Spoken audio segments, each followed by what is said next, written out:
Hi hello everyone, সবাই কেমন আছেন? আশা করি সবাই খুব ভালো আছেন। আরেকটি ব্র্যান্ড নিউ ব্লগে আপনাদের সবাইকে স্বাগত।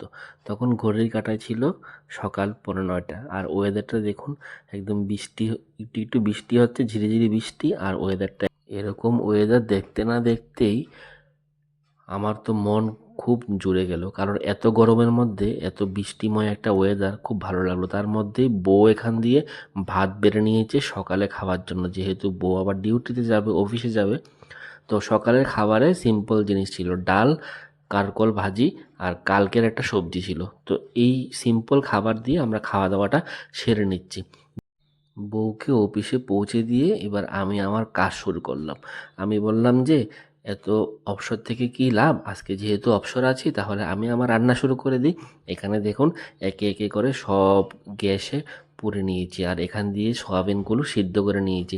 এবার এগুলোকে মসৃণ হাতে মেখে নিয়েছি। মেখে নেওয়ার পর সয়াবিনগুলোকে মিশিয়ে একটা সয়াবিনের ভর্তা তৈরি করলাম। চলুন টাটা।